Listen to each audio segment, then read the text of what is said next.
In 1997, Dr. Jamie McDougall, a psychologist from McGill University in Montreal, went to Baker Lake in the Northwest Territories as a consultant, involving an Inuit deaf man and access to justice. The issue involved was the fact that the accused Inuit deaf man did not know or understand American Sign Language, a sign language that is normally used in the southern part of Canada.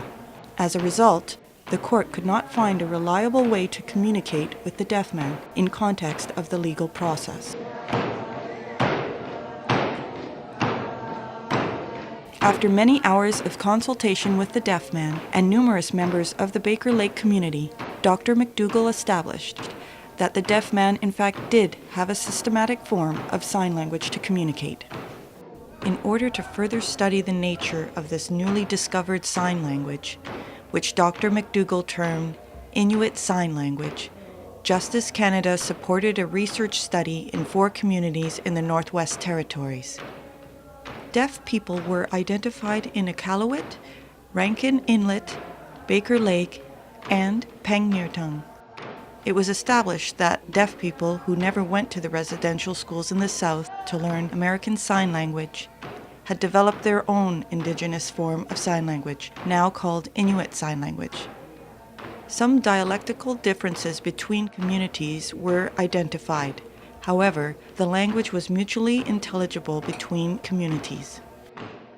In 2001, the Nunavut territory was established as Canada's newest territory, separate from the Northwest Territory.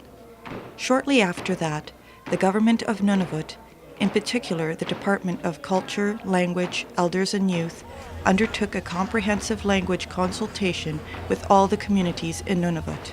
As part of this process, a number of deaf people from various communities, including their families and friends, raised the issue of sign language used among deaf people in Nunavut. It was in this context that in July 2006, Dr. McDougall invited deaf people, their family and friends from all regions of Nunavut to a focus group in Iqaluit to recalibrate and discuss issues related to deafness.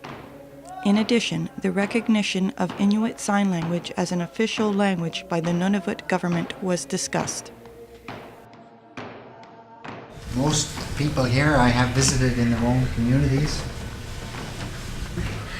So the first thing we see is that different deaf people and their families here have different sign languages. Now, all of these languages are good.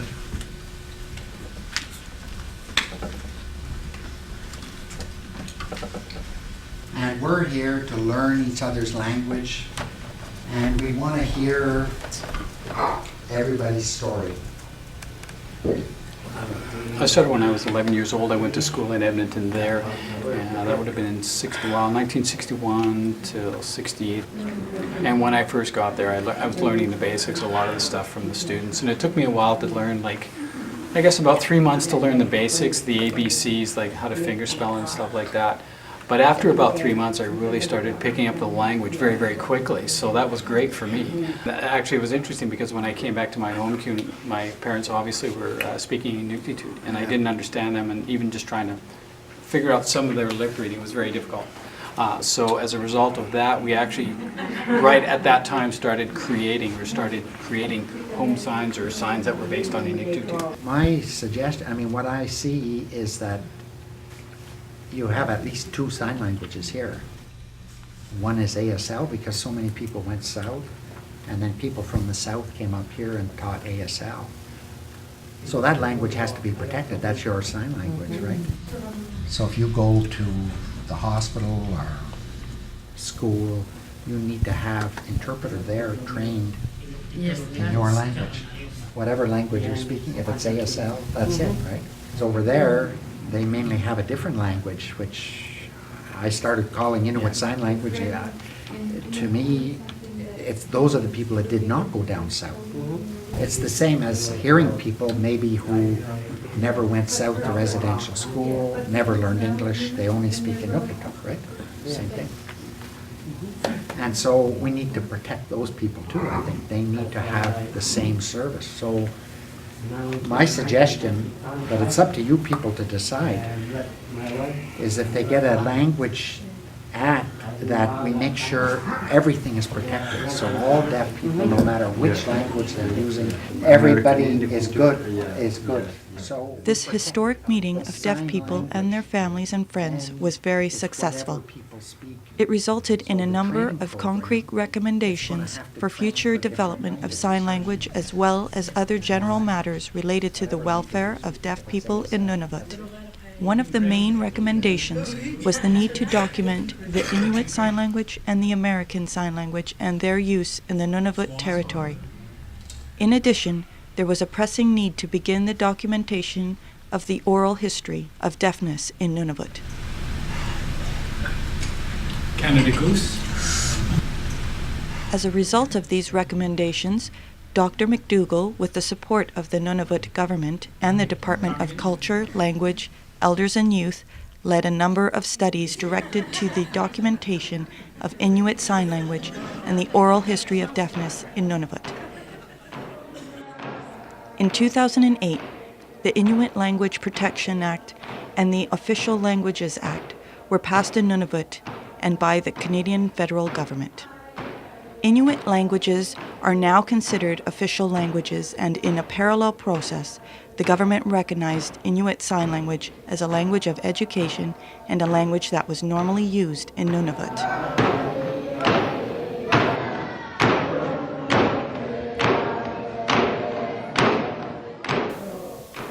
The Premier of Nunavut stated that the government of Nunavut recognizes that the language rights of deaf people, including the right to sign language, was protected by Section 15, the Equality section of the Canadian Charter of Rights and Freedoms.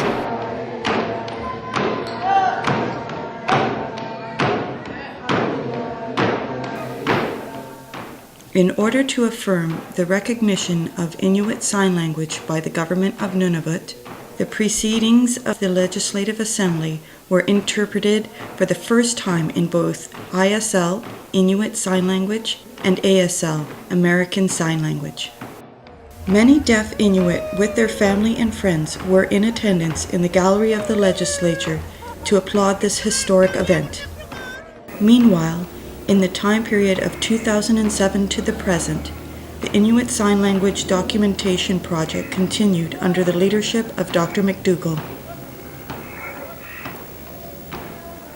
This project involved many deaf people and their families from a variety of communities in Nunavut. Booklets, flashcards, posters, CDs, and DVDs were developed in both ISL and ASL and distributed throughout Nunavut to a variety of institutions, including elementary and secondary schools. Of particular interest was the innovation of video conferencing facilities, already available throughout Nunavut in the education and justice systems, and its use as an effective way of sign language communication.